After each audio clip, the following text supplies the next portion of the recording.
ubicado en la palabra de Dios. En la Biblia hebrea, como también en las otras versiones antiguas, este mismo libro se llama Jueces. En la cultura hebrea, un juez no solo es alguien que era una figura judicial, sino que también es un líder en muchas otras áreas, inclusive en el ejército.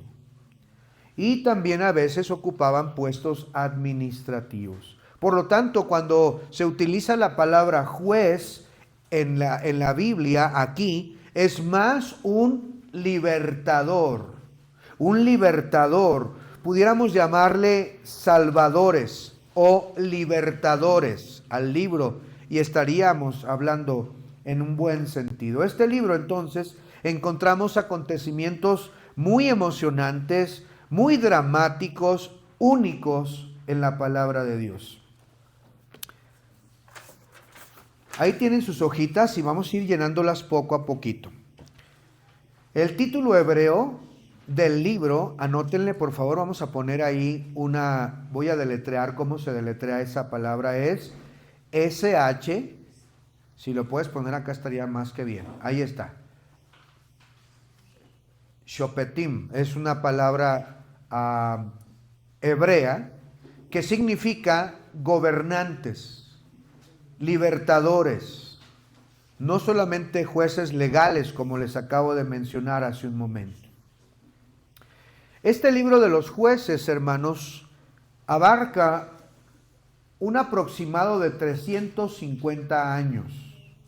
Este libro está ubicado cronológicamente o abarca el periodo desde la muerte de Josué y hasta la época de Samuel, hasta la época inclusive de Saúl. Algunos creen que fue escrito durante la época donde Israel ya tenía rey, es decir, donde Saúl ya ocupaba el puesto de rey. Y algunos creen que fue poco antes de que estuviese un rey. La razón de por qué algunos creen que fue escrito durante el periodo donde Saúl ya reinaba es porque encontramos la frase constantemente donde dice que Israel todavía no tenía rey. No tenía rey, lo cual implica que muy probablemente cuando se escribió este libro ya había un rey en Israel. Mire, por ejemplo, vamos al último capítulo de Jueces. Acompáñeme al capítulo 21, versículo 25. Jueces 21, 25. Mire lo que dice aquí. Dice, Jueces 21, 25. En estos días no había rey en Israel. Cada uno hacía lo que bien le parecía. El autor de este libro, entonces, se cree que es, y lo vamos a ver en un momento, es Samuel. Número 2 en sus hojitas. El periodo de los jueces abarcó aproximadamente, ¿cuánto dije? 350 años, desde la muerte de Josué hasta Saúl, el primer rey de Israel. La frase que se repite o repetida muchas veces nos da esa indicación, una anarquía espiritual donde no había rey en Israel. Vean el capítulo 17, el versículo número 6. Yo lo voy a leer. Jueces 17, 6 dice así: en aquellos días no había rey en Israel, cada uno hacía lo que bien le parecía. Y nuevamente lo encontramos en el capítulo 21 que acabo de leer. En estos días no había rey en Israel, no había rey en Israel. Una y otra vez se repite esta frase, no había rey en Israel. Anótele el número 3, la frase repetida, no había rey. Yo sé que le dejé un pequeño espacio, bien pequeño, discúlpenme. Póngalo allá arribita, hermanos, ahí lo pueden poner, discúlpenme. No había rey. Y si ya le cabe, no había rey en Israel. ¿Ok? Esto, por supuesto, reflejaba que había una anarquía. No había un líder como tal que pudiera guiar al pueblo. Qué importante es tener una continuidad en el liderazgo. Qué importante es preparar a las nuevas generaciones. Mire Moisés. Moisés tuvo esa visión y tuvo esa encomienda también de poder preparar a un joven, a alguien que estuviera con él desde el principio, desde que salieron de Egipto, desde que recibieron las tablas de la ley, y alguien estuvo a su lado todo el tiempo y después ocupó su lugar. ¿Quién era? Josué ocupó su lugar. Este líder, durante su época de Josué, el pueblo fue bien dirigido, el pueblo tuvo un liderazgo, el pueblo tuvo dirección, el pueblo tuvo sabiduría. Pero cuando Josué muere, Josué no prepara a alguien que ocupe su lugar. Por lo tanto, no hay un liderazgo, una continuación de liderazgo, y se crean estas anarquías. Había unos gobernando por un lado, por otro lado, cada tribu hacía lo que quería, y por eso el autor, que es Samuel, aunque la Biblia no nos dice que es Samuel, la tradición, el Talmud, los judíos, la historia extrabíblica nos dicen que fue Samuel. Podemos ver que hacían cada uno lo que bien le parecía, porque no había un rey en Israel, no había un líder como lo fue Josué. Qué importante es que preparemos a la siguiente generación, porque un día ya no va a estar papá y mamá que te digan lo que tienes que hacer. Un día ya no van a estar detrás de ti: ve a la iglesia, levántate, ve, da, sirve. Un día ya no va a haber alguien que esté detrás de ti. Y un día vas a tener que enfrentarte con la realidad. Y mira, esta generación no fue preparada por sus padres como debió, y lamentablemente hacían lo que bien les parecía. Este periodo histórico entonces llamado los jueces se extiende, como dije, desde Josué y hasta el reinado de Saúl. Josué muere aproximadamente en el año 1390. Josué tenía una edad de 110 años cuando él murió. Y luego, después de él, toda aquella generación que entró con Josué a poseer la tierra también muere. Samuel entonces escribe desde 300 años aproximadamente adelante los relatos de algunos acontecimientos sobresalientes en estos años, para poder identificar los cambios que hubo y poder ver el ciclo que hubo en el pueblo de Israel. Ahorita lo vamos a estudiar un poquito más en un momento. Vea por favor el número 4. Uno de los propósitos del libro es mostrar, anótele ahí por favor, la degradación de Israel. La degradación. Si le quiere poner completo en la parte de abajo, degradación espiritual de Israel. Una degradación que hubo.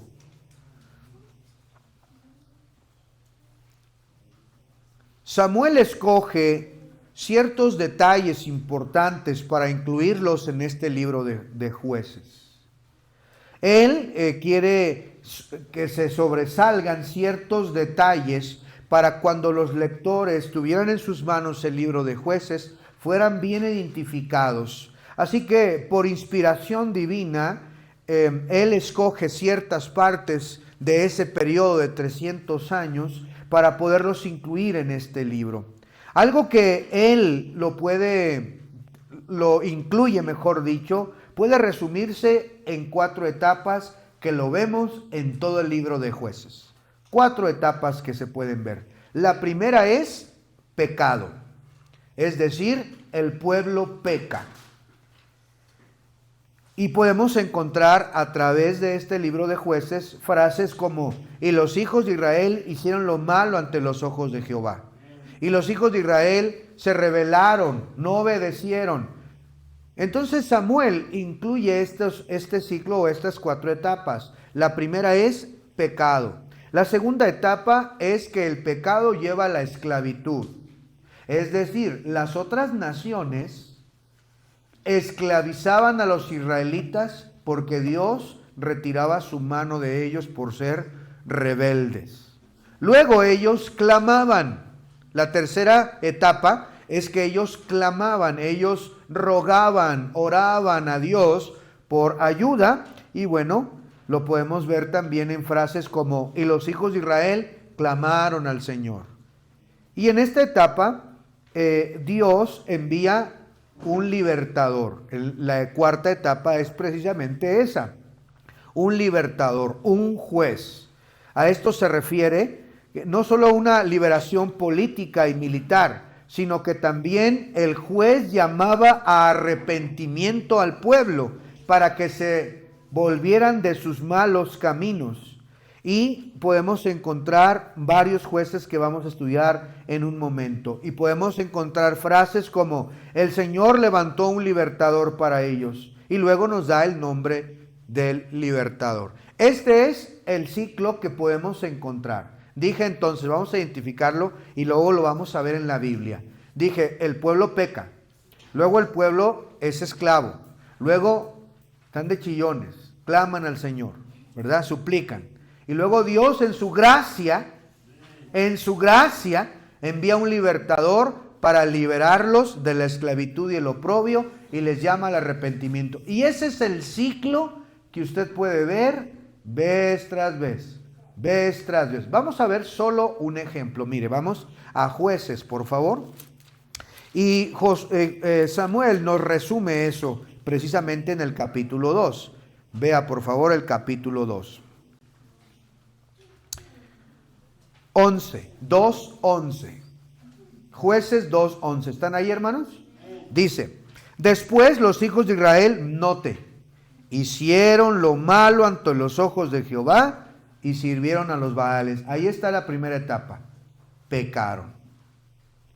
Dejaron a Jehová, el Dios de sus padres, que había sacado de la tierra de Egipto, y se fueron tras otros dioses, y ahí viene todo el pecado que ellos hicieron. Luego, versículo número 14.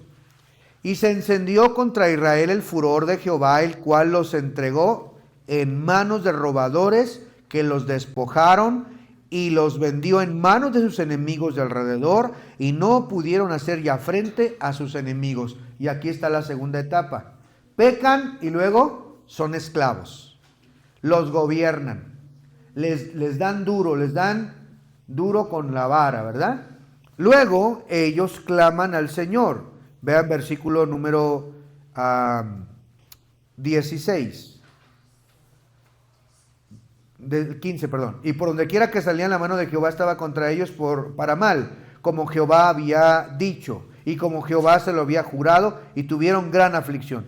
Y Jehová levantó jueces que los librasen de mano de los que los despojaban. Versículo 18. Y cuando Jehová les levantaba jueces, Jehová estaba con el juez y los libraba de la mano de los enemigos todo el tiempo en que el juez, porque Jehová era movido a misericordia por sus gemidos a causa de los que los oprimían y afligían. 19. Mas acontecía que al morir el juez, ellos volvían atrás y se corrompían más que sus padres, y siguiendo a dioses ajenos para servirles e inclinándose delante de ellos, y no se apartaban de sus obras ni de su obstinado camino. Entonces podemos ver que Samuel incluye este ciclo a través de todo el libro de los jueces. Vamos al número 2, estructura del libro. Estructura del libro.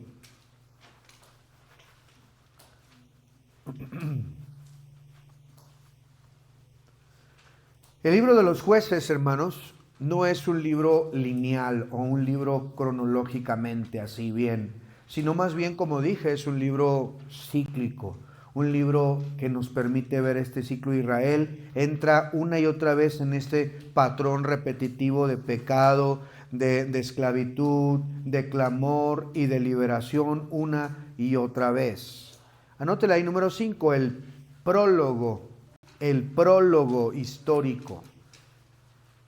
Podemos dividir entonces, la estructura del libro la podemos dividir en 3 grandes partes. Aunque no lo puse aquí, pero lo podemos dividir en 3 grandes partes. La primera parte que se divide el libro, se divide en precisamente el prólogo histórico o la introducción del libro. la primera parte del libro. Esto incluye del capítulo 1 al capítulo 3, versículo 6. Aquí lo que hace Samuel al escribir, él incluye la primera parte, les recuerda la muerte de Josué. Les recuerda cuando murió muchos años atrás. Él les recuerda algunas conquistas, pero hace mucho hincapié en algo en el prólogo histórico o en la introducción del libro.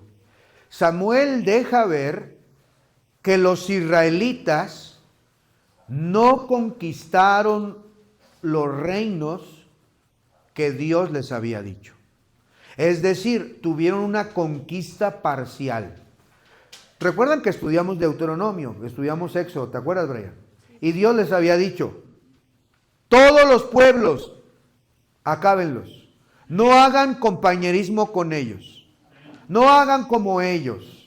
Y durante el periodo de los 40 años en el desierto, Dios estuvo, por supuesto, tratando con su pueblo, tratándoles de sacar Egipto de sus mentes, de sus corazones, para que no fueran idólatras, no fueran como las naciones de allá. Luego Josué, antes de entrar a la tierra prometida, en el capítulo 24, les dice, escojan de una vez a quién van a servir. Si a los dioses de los amorreos en cuya tierra estamos, o a los dioses de los egipcios que nuestros padres sirvieron, pero yo y mi casa serviremos al Señor.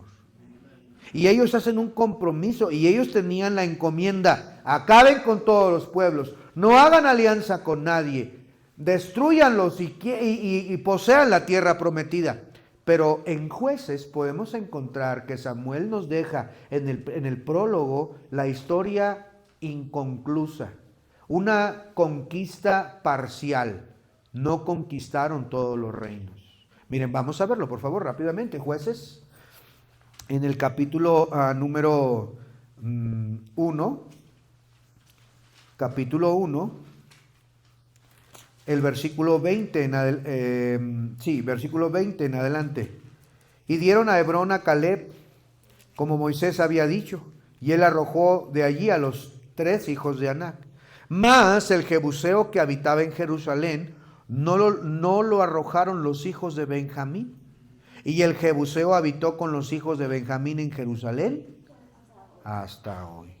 También la casa de José subió contra Betel, y Jehová estaba con ellos. Y la casa de José puso espías en Betel, la ciudad que antes se llamaba Luz. Y los que espiaban vieron un hombre que salía de la ciudad y le dijeron, muéstranos ahora la entrada de la ciudad y haremos contigo misericordia.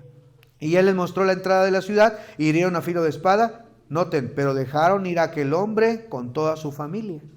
Y se fue el hombre a la tierra de los heteos y edificó una ciudad a la cual llamó Luz, y este es el nombre de la ciudad hasta hoy. 27.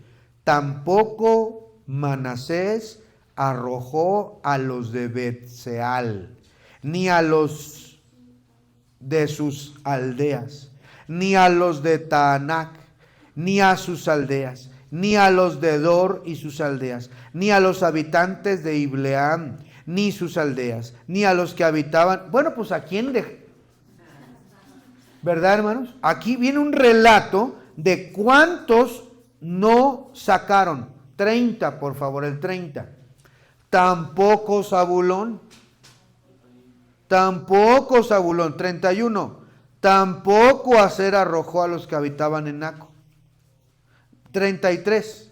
Tampoco Neftalí arrojó. Vea por favor a 34. Los amorreos acosaron a los hijos de Dan hasta el monte y no los dejaron descender a los llanos. Y el amorreo persistió en habitar en el monte de Eres, en Ajolón, en Saabim, pero cuando la casa de José cobró fuerzas, lo hizo tributario. Y el límite del amorreo fue desde la subida de Acrabim, desde Sela hacia arriba. Samuel nos deja ver entonces en el prólogo que la conquista no fue como Dios había indicado. Ellos tuvieron misericordia, tuvieron piedad, se cansaron quizá de pelear, pensaron que era mejor dejarlos. Creyeron que sus pensamientos, sus opciones, eran mejor que las instrucciones que Dios había dejado en la ley de Moisés. Y esto nos lo deja como introducción Samuel, porque a continuación los capítulos siguientes son este ciclo que le acabo de decir. Este ciclo de pecado. ¿Por qué? Porque fueron a adorar los dioses ajenos. ¿Por qué? Porque se casaron con las cananeas, se casaron con las de Moab, se casaron con todas las mujeres de ahí y dieron a sus hijas, hicieron parentesco y hubo una mezcolanza que Dios había dicho: no lo hagas. No adores a sus dioses, no hagas como ellos, no emparentes con ellos, no hagas nada con ellos, arrójalos, extermínalos, acábalos, no quiero que tengas que ver nada con ellos. Y entonces Samuel en su prólogo nos dice: no lo hicieron. Y ahora vienen las duras consecuencias. Porque mire, capítulo 2. Capítulo 2, ve ahora por favor. Versículo número 10. Aquí habla de la muerte de Josué. Versículo 10 ahora dice: y toda aquella generación, o sea, la segunda generación, la que sí entró. Recuerdan que vimos la semana pasada, hermanos, que todos los de 20 años para abajo que estuvieron en el desierto, ellos sí entraron. Y todos los nuevos matrimonios que se formaron, entraron. Y que todos los que nacieron en el desierto tuvieron que ser circuncidados. Y que entraron a poseer la tierra. Esta es la segunda generación. En este versículo mueren toditos ellos. Versículo 10. Y toda aquella generación también fue reunida a sus padres. Y se levantó después de ellos otra generación, la tercera, que no conocía a Jehová, ni la obra que él había hecho en Israel. Después los hijos de Israel hicieron lo malo ante los ojos de Jehová. Sirvieron a los Baales. Dejaron a Jehová, el Dios de sus padres,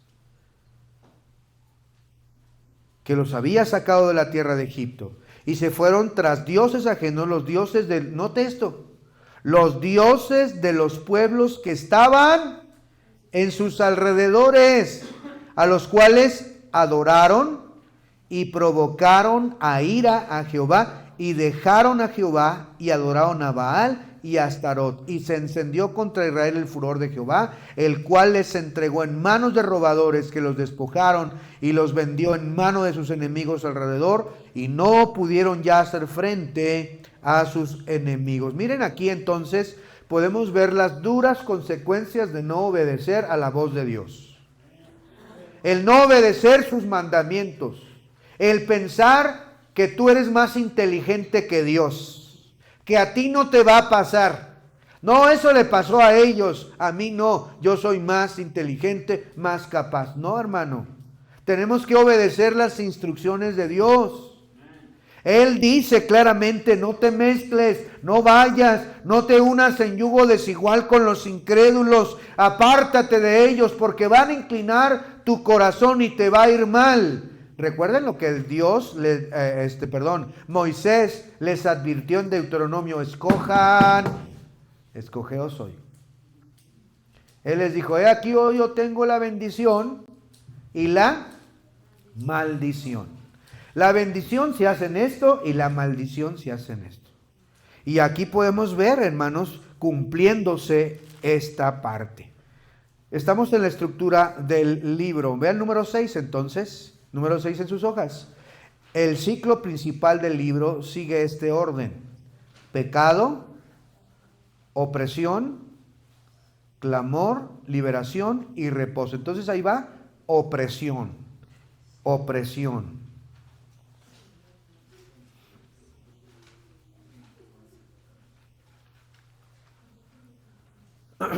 En este versículo podemos ver entonces, en estos versículos que acabamos de ver, el corazón del libro. Una serie de relatos vienen a continuación ahora. Se termina entonces la primera parte hasta el capítulo 3 y empieza esta parte de los jueces. Ahora quiero darles un panorama general. Samuel escoge ciertos jueces llamémosle más importantes, debido a que hay una historia o un relato que Samuel nos deja. Hay otros jueces que solo se mencionan y no tenemos mucha información sobre ellos. Estos jueces, hermanos, o estos libertadores, los podemos ver usados por Dios y historias maravillosas. Yo le invito, léalos en casa. Usted va a encontrar historias maravillosas, historias increíbles que están en la palabra de Dios acerca de estos jueces. Por ejemplo, mire por favor, vamos a ver ahí en el capítulo 3, el versículo número 12.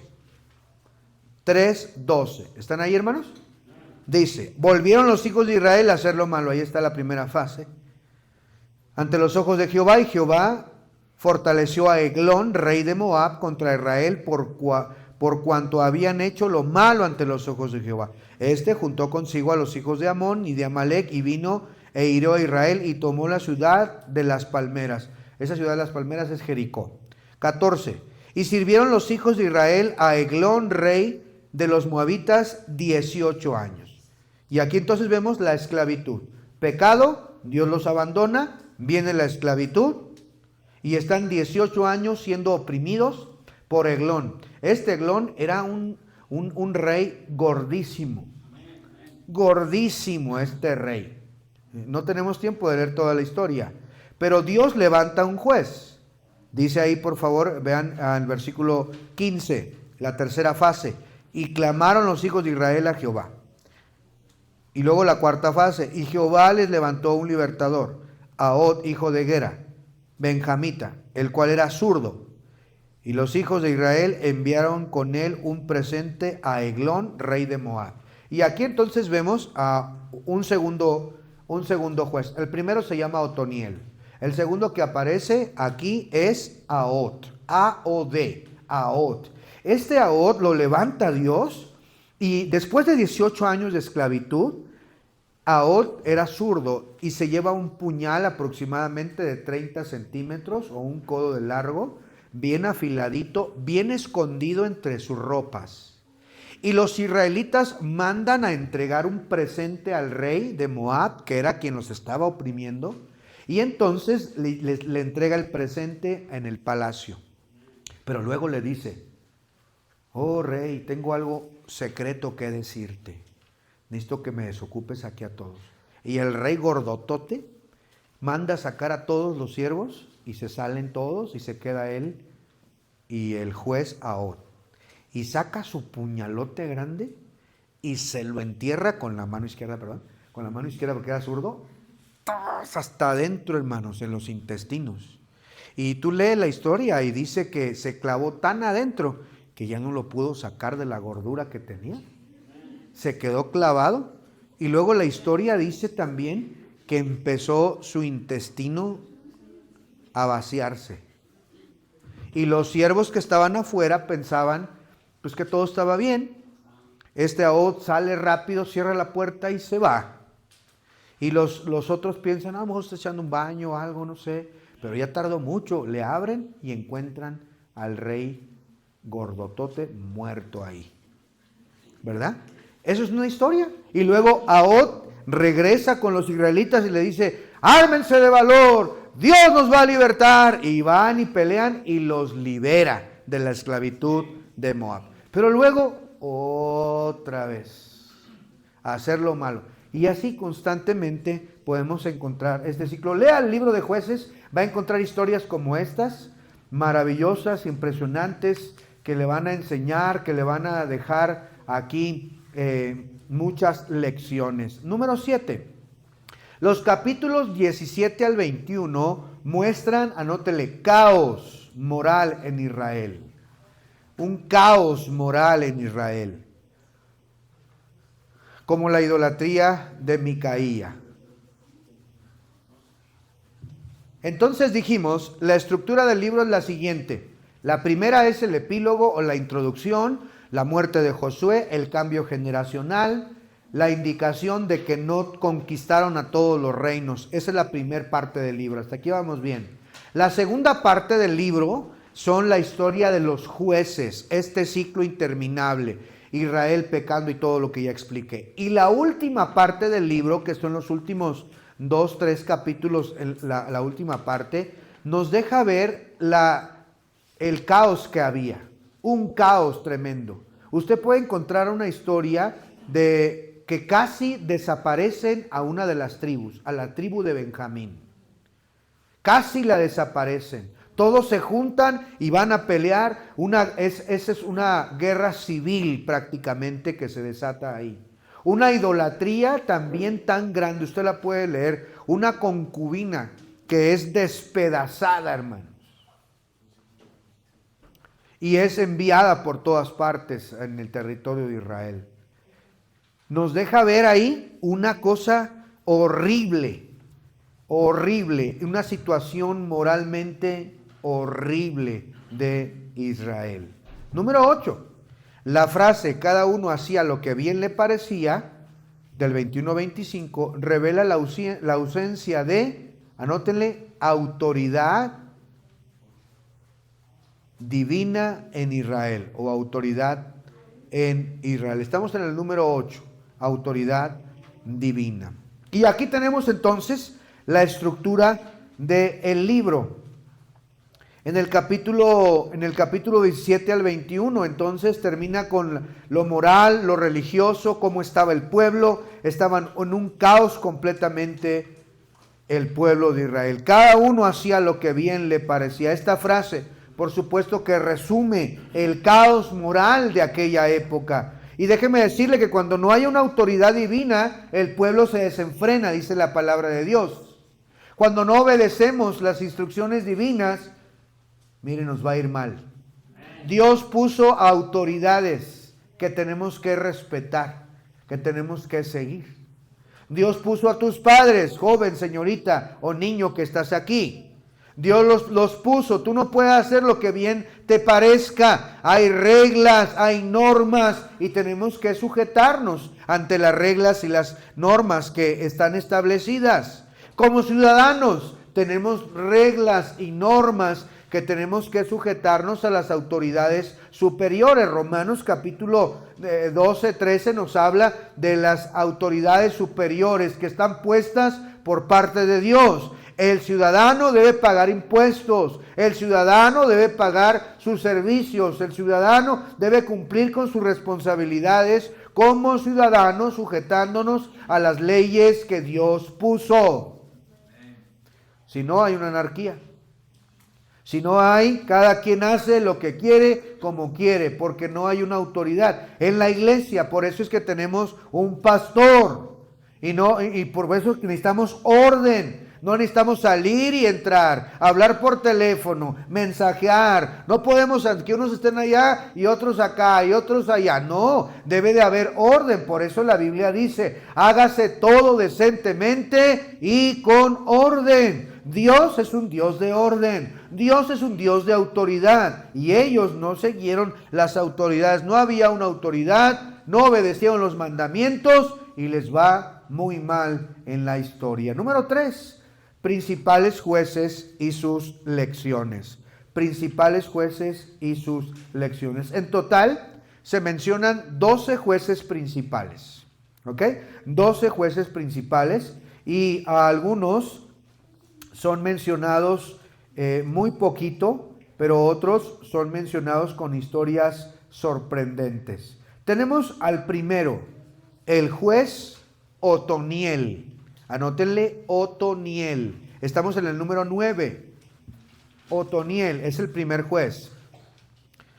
Este juez se le conoce como el juez modelo, un juez de valentía, un juez lleno del Espíritu Santo. Este juez era sobrino de Caleb.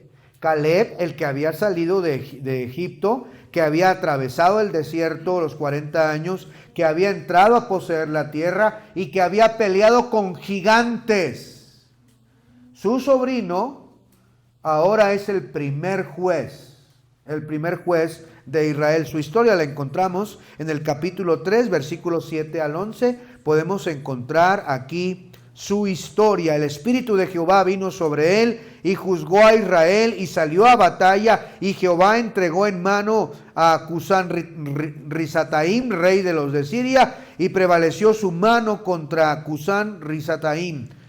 Y reposó la tierra 40 años y murió Otoniel, hijo de Cenaz. El segundo rey que tenemos ahí es Ehud, del capítulo 13, versículos 12 al 30, que es conocido como Ahod también. Ahod o Ehud. Usó una, anótenle, habilidad. Una habilidad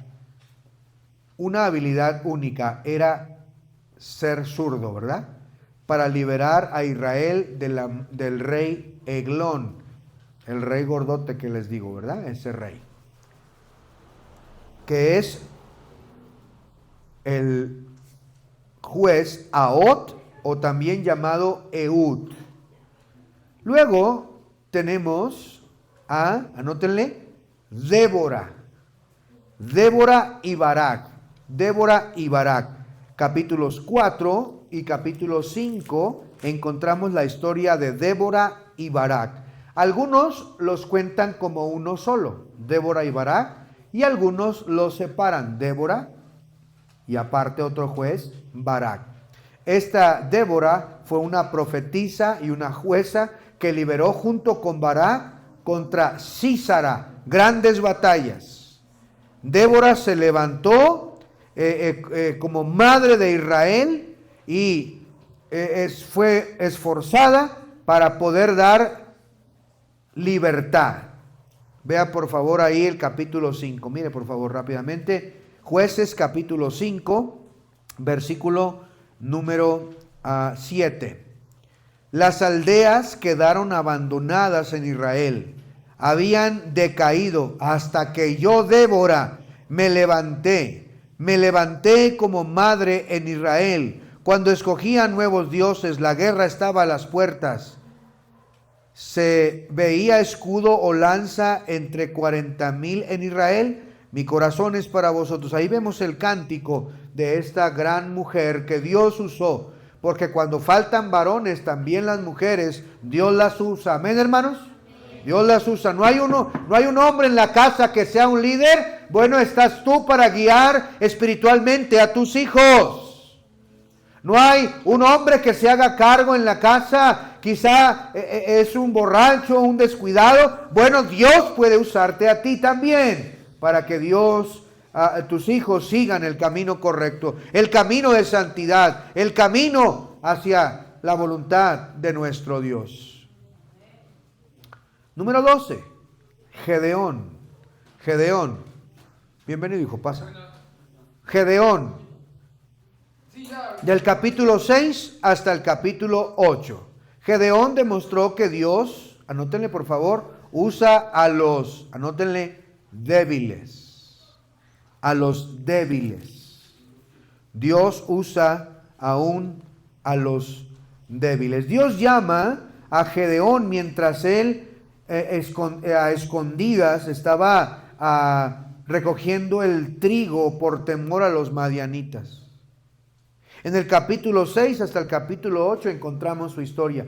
Gedeón, hermanos, está escondido porque, mire, vienen los madianitas y no les dejan nada de alimento. Los tienen ahorcados, no los dejan comer. Y él en su valentía no sigue las instrucciones y va, y aunque sea un poquito de trigo escondido ahí para poder, y de ahí lo llama Dios. Y de ahí Dios lo usa grandemente para traer salvación. Él lidera una victoria milagrosa con solo 300 hombres. Leímos el capítulo 7. Él levanta un gran ejército y Dios le dice, hey, no vayan a pensar que por su fuerza tuvieron la victoria. No, todos los amedrentados, todos los que tengan temor, regrésense a sus casas. Y luego hay un montón todavía y Dios les dice, vamos a hacer una nueva limpia. Todos los que se vayan a beber al río y laman el agua como un perro son los que van a quedar tus soldados. Todos los demás que lleven sus manos el agüita para beber, esos me los regresas. Y nada más quedaron 300 hombres.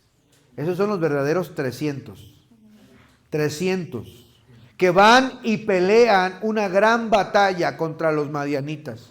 Y ellos agarran sus teas y agarran encendidas sus como antorchas encendidas y agarran y van y gritan y quebran sus teas y por Jehová y por Gedeón, y Dios hace un gran milagro ahí. Un juez que Dios usó, un juez que Dios de lo humilde, de lo sencillo, porque la palabra de Dios dice que el poder se perfecciona en la debilidad. Dios nos llama a los capacitados, pero sí capacita a los que llama.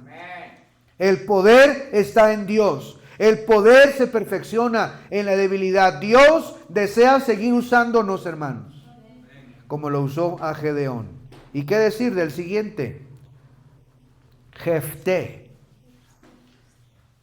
Jefté, hermanos, se le conoce como el juez rechazado. Rechazado, pero usado por Dios. Jefté era un hijo ilegítimo. Era hijo de una prostituta. Lo corrieron sus hermanos. Tú no tienes heredad con nosotros, bastardo, lárgate. Y lo corrieron. Pero, oh Dios, hermanos, tenía un plan para él. Aunque era un hijo de ramera, rechazado por sus hermanos, llegó a ser un líder militar, un juez para Israel. Dios puede levantar siervos aún de los marginados. Dios puede levantar siervos aún de los despreciados, aún, hermanos, de los insignificantes. Dios lo puede hacer. Dios te puede usar, no importa si eres rechazado, menospreciado, si no eres apreciado. Dios puede usar esa joya para que traiga salvación. Mira cuánta gente necesita escuchar el evangelio. Mucha gente. Luego tenemos otro, el número 14, en el número 14 de sus hojitas. Sansón. Tenía fuerza física, pero su debilidad fue la falta de, anótenle, dominio propio. La falta de dominio propio. Uno de los jueces más conocidos por la mayoría es Sansón. Hasta hay un canto para niños, ¿verdad? ¿Lo conocen? Sansón era un muchacho así, así, así, con unos musculotes así, así, así. Y cuando los filisteos vinieron a atacar, y pun, Sansón los destruyó. Y pun, Sansón los destruyó. Sansón fue un gran juez usado por el Señor también. Él fue nazareo a Dios desde el vientre de su madre. Eso significa que él no debería de cortarse el cabello, no debería beber vino ni sidra, él tampoco debería tocar un cuerpo muerto de algún animal ni nada. Él no podía, él tenía que ser consagrado 100% al Señor. Mientras Sansón se dejó usar por Dios, Dios lo usó grandemente. Mientras Sansón estuvo haciendo la voluntad de Dios, mire, cientos de filisteos murieron por Sansón. El hombre más fuerte registrado en la Biblia. Pudo cargar unas puertas, algunos dicen de más de 1 tonelada de peso. Pudo él con sus manos ponerlas en unas columnas de una construcción y tener toda su fuerza de tal manera que las columnas de una casa se destruyeron y todos murieron ahí, incluyendo al mismo Sansón. Una fuerza increíble. Con sus mismas manos mató un león.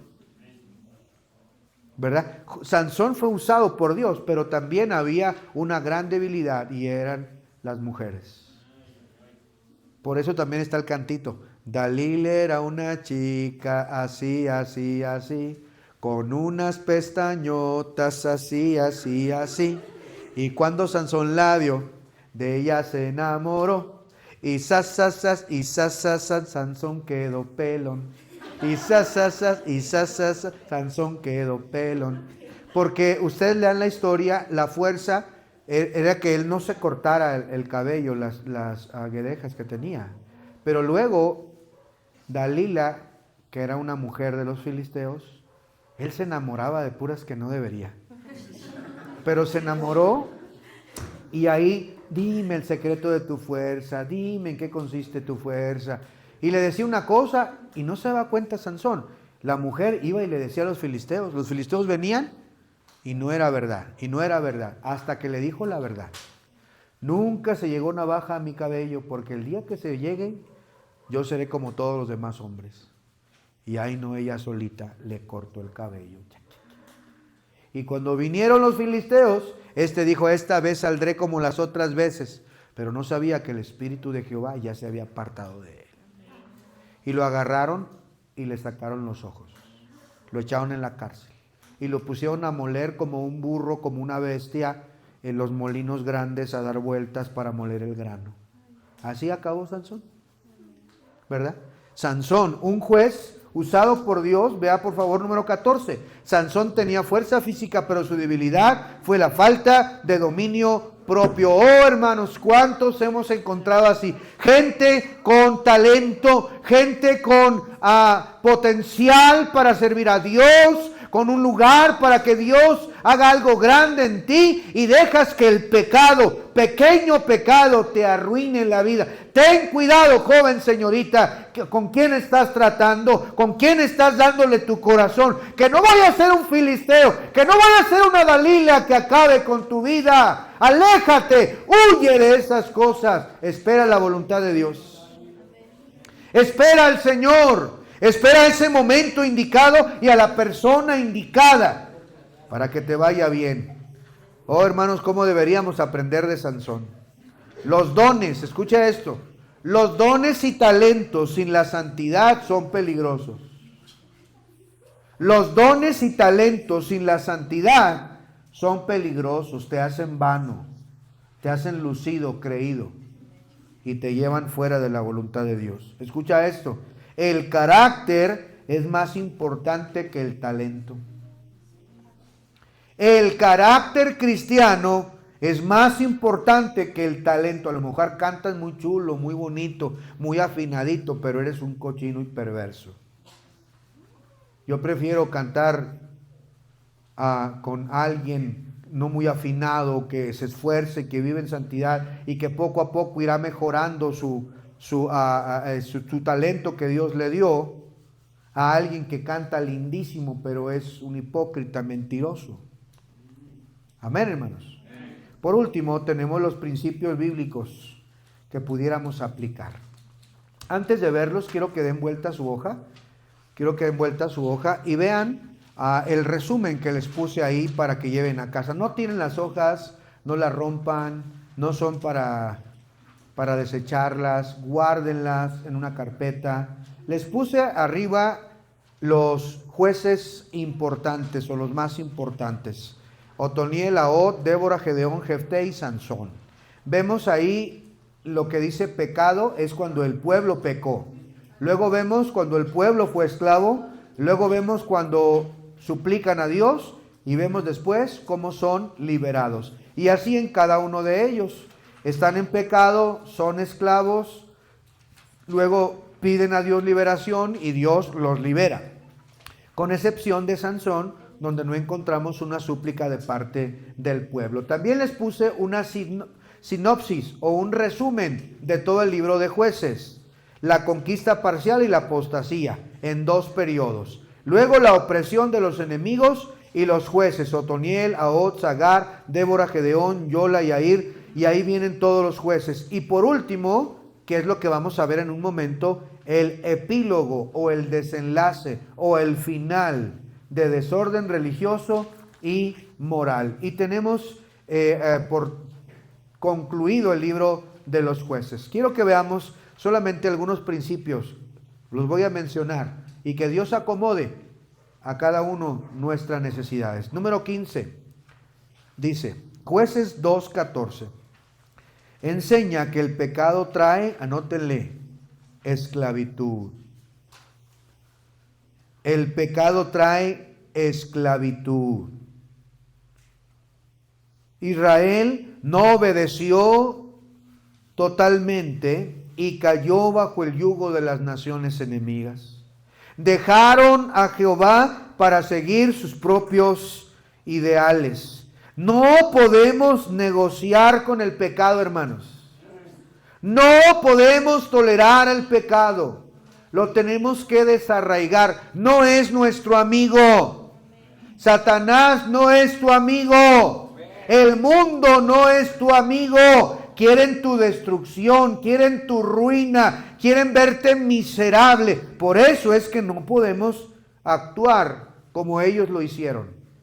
Porque el pecado nos lleva a ser esclavos. No tenemos ahí el tiempo, pero Romanos capítulo 6 nos dice que el que practica el pecado, esclavo es del pecado. Número 15. Cada uno hacía lo que bien le parecía. Advierte sobre un caos sin Dios en el corazón. Un caos. Si tú no te vas a sujetar a Dios, va a haber un caos. ¿Sabe por qué? Mire, yo puedo ver tristemente muchas familias que estamos trabajando con ellas y estamos orando por ellas, les estamos visitando, les estamos discipulando, estamos tratando de hacer algo por ellos. Pero yo puedo ver a esas familias bien arruinadas por el pecado. Podemos ver familias que están saliendo de alcohol, drogas. Podemos ver una mujercita que la golpeaban, hijos de 1, 2, 3, 4, 5, 6, 7. O sea, un desorden total, ¿verdad? Sin Cristo es así, hermanos. Y los quieren tener, Satanás los quiere tener ahí, hundidos ahí, hundidos. Hasta que llega el Evangelio y que empezamos a darle los principios bíblicos y ellos empiezan a restaurar su vida. Empiezan a cambiar sus pensamientos, su corazón, su manera de hablar. Pero hasta que vienen a los pies de Cristo. Si ellos sin Dios y sin esperanza en el mundo, es un caos. Es un caos de duras consecuencias. La Biblia dice en Efesios capítulo 2 que nosotros en otro tiempo estábamos perdidos sin Dios y sin esperanza en el mundo. Como los demás. Y mire las vidas tan tristes que podemos ver en muchas familias, sectores y regiones del país bendito de Ecuador, destruidos, porque no hay Dios en sus vidas. No hay orden en sus vidas. No siguen el liderazgo que Dios ha puesto en su palabra. Por eso obedezca a Dios. Obedezca sus mandamientos. Porque la palabra de Dios es viva y eficaz. La palabra de Dios nos instruye. La palabra de Dios nos enseña, nos corrige, nos redarguye. A veces nos incomoda, a veces nos lastima. Pero también, hermanos, nos ayuda a sujetarnos a lo que Dios quiere para nosotros. Eso ya es muy viejo. Eso ya pasó de moda. No, hermanos, los principios bíblicos siguen vigentes hasta el día de hoy. Ayer estábamos en la 9 de octubre con la hermana Paquita, la hermana Flor, mi esposa. Estábamos dando clases y estábamos viendo un tema duro con los hermanos acerca de las tentaciones. Y estábamos hablando acerca de las decisiones que una persona tiene que tomar. Y mira, el no hacerle caso a Dios te va a dar consecuencias negativas. Una hermana nos compartió, mira, yo tomé una mala decisión y por 30 años tuve que afrontar esa mala decisión. Duras consecuencias. Por eso obedece a Dios. Haz lo que Dios te dice. No te creas más sabio que Salomón. Haz lo que Dios te dice. Número 17. Dios siempre responde, anoten, con misericordia. Cuando el pueblo clama, Dios es misericordioso. Tenemos un Dios grande, amplio en perdonar. Cuando de corazón lo buscas, Él te escucha. Porque mira el pueblo una y otra vez yéndose a adorar los ídolos. yéndose a casar con los que no deberían de casarse. Miren por favor, hermanos, ahí, capítulo 3, versículo número 6. Capítulo 3, versículo 6. Y tomaron de sus hijas por mujeres, y dieron sus hijas a los hijos de ellos, y sirvieron a sus dioses. Cuando hubo este parentesco entre matrimonios entre los inconversos y los israelitas, vino una maldición. Inclinaron su corazón a dioses ajenos y se apartaron, y vino una desgracia. No creas que tú te vas a escapar. No creas que tú eres la excepción a la regla. No, haz caso. Dios te advierte, no os unáis en yugo desigual. Antes de que tengas que llorar lágrimas, ven delante de Dios hoy y dile: Señor, ayúdame a apartarme de ello. 17, Dios siempre responde con misericordia. 18, anótenle, obediencia. La obediencia a Dios trae shalom, paz plena. Paz plena. Y el comercial es gratis, hermana Flor. Shalom. Jueces, número 19, los jueces eran líderes llamados por Dios a liberar. Ahí me faltó una palabrita, ¿verdad? Bueno, no, dejémoslo ahí. 20, hermanos. El libro apunta anótenle, Jesucristo como el juez y redentor perfecto. Como el juez y redentor perfecto. Un día va a llegar el verdadero rey. Se pueden burlar de él, se pueden burlar de la Biblia, se pueden burlar del cristianismo, pueden jactarse, pueden hacer lo que quieran, pero no se ha terminado la historia. Viene el Rey de Reyes y Señor de Señores y pondrá en orden, y este mundo conocerá el verdadero Rey Jesucristo. Que ese Rey reine en tu vida. ¿Cómo estás el día de hoy? ¿Cómo está tu vida? ¿Estás como en el tiempo de los jueces, haciendo lo que bien te parece? ¿O Jesucristo reina en tu vida? Cada vez que Israel volvía, venía esa paz. ¿Quieres paz para tu hogar, para tu mente, para tu vida? Obedece a Dios. El libro de los jueces nos confronta con la realidad del corazón humano. Un corazón rebelde, un corazón obstinado, olvidadizo, un corazón inconstante, pero también nos muestra un Dios paciente, misericordioso, justo, que busca a su pueblo para redimirlo. Hoy, hermanos, más que nunca necesitamos levantar una generación que no repita este ciclo de los jueces, sino que rompa esa cadena maldita y se rinda ante el verdadero Rey. Y que no se diga, en Cuenca, en Bethesda, cada uno hacía lo que bien le parecía, porque no había rey en Israel. Que se diga de nosotros: yo sí tengo un rey, yo lo voy a obedecer, yo lo voy a seguir, yo voy a dejar que Él cumpla su propósito en mi vida. Oremos al Señor. Padre, gracias por esta enseñanza, por este libro de Jueces, con estas historias, con estos hombres que tú usaste poderosamente, Señor, para traer libertad.